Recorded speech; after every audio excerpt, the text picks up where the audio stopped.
بے شمار روایتوں سے معلوم ہوتا ہے کہ حضرت محمد صلی اللہ علیہ وآلہ وسلم سائل سے نہایت نفرت کرتے، کہ جو سوال کرتا آپ صلی اللہ علیہ وآلہ وسلم ان سے نفرت کرتے، اور جو شخص بغیر اضطراری حالت کے سوال کے ذریعے سے کچھ وصول کرتا تھا اس کو اس کے حق میں حرام سمجھتے تھے، بغیر اضطراری، یعنی اس کو کوئی اضطرار نہیں ہے، کوئی بے چینی نہیں ہے، کوئی ایسی حالت اس کی نہیں ہے کہ اگر وہ سوال نہ کرتا تو اس کی جان کو خطرہ ہوتا، اس کو کوئی اور نقصان ہو جاتا۔ اس حد تک اگر کوئی جائے اور بغیر اضطراری کے، بغیر بے چین حالت کے، بغیر نقصان دینے والی حالت کے اگر کوئی سائل سوال کرتا، سوال کرنے والا آتا اور مانگتا، تو حضور صلی اللہ علیہ وآلہ وسلم اس کے حق میں ایسے سوال کو حرام سمجھتے تھے۔ جو شخص، اب دیکھیں اگلا جملہ دیکھیں، جو شخص ایک وقت کی بھی خوراک موجود ہونے پر سوال کرے، اس کی نسبت فرماتے کہ اب ایک وقت کا کھانا ہے اس کے گھر میں، ایک وقت کی خوراک ہے اس کے گھر میں، ایک وقت کا پیٹ بھرنے کا سامان ہے اس کے پاس، لیکن وہ پھر بھی سوال کر رہا ہے، اس کی نسبت، اس کے متعلق، اس کے بارے میں حضور اکرم صلی اللہ علیہ وآلہ وسلم فرماتے کہ وہ اپنے لیے کثرت سے آتش دوزخ طلب کرتا ہے، جہنم کی آگ مانگتا ہے۔ طلب کرنا، مانگنا، یعنی ہے اس کے پاس، ایک وقت کی بھی ہے۔ ہمارے پاس تو پورے سال کا پڑا ہوتا ہے، لیکن ہم دیکھتے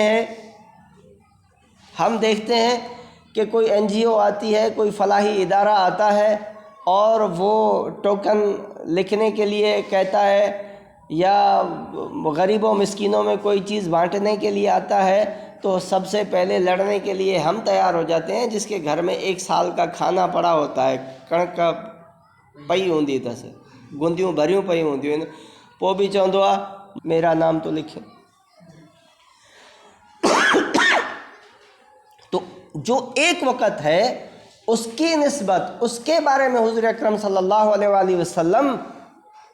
فرماتے ہیں کہ وہ اپنے لیے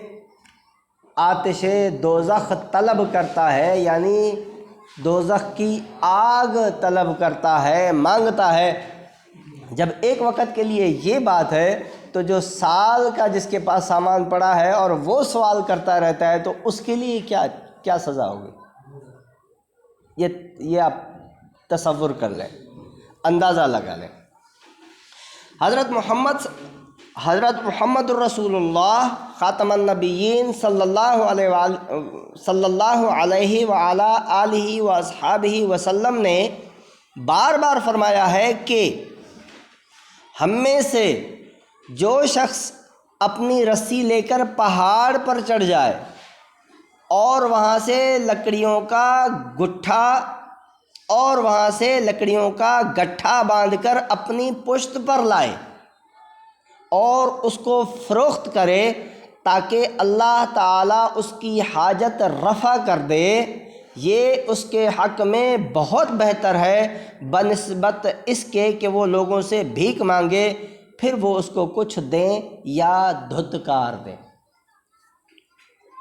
ایک آدمی ہے، وہ اپنی پشت پر، اپنی پیٹھ پر، وہ پہاڑ پر چڑھ جاتا ہے،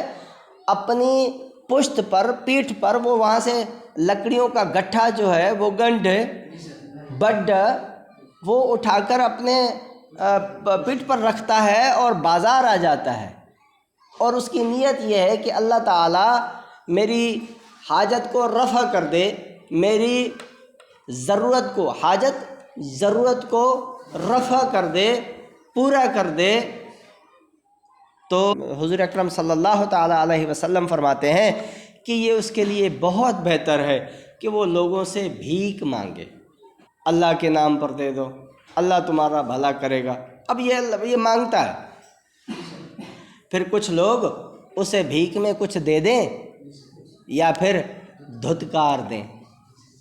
لعنت ملامت کر دیں، ذلیل کر دیں یا وہاں سے نکال دیں، یہ برا ہے، یہ اس کے لیے برا ہے۔ بھلا اس کے لیے وہی ہے کہ وہ محنت کرے، ایسی محنت کرے اگرچہ اس کو پہاڑ پر چڑھنے کے لیے چڑھنا پڑے تو وہ چڑھ جائے، وہاں سے لکڑیاں کاٹے، وہاں سے بڈ اٹھائے، وہاں سے گٹھا اٹھائے، وہاں سے گٹھڑی اٹھائے، لکڑیوں کی اپنی پشت پر لے آئے، پیٹھ پر لے آئے،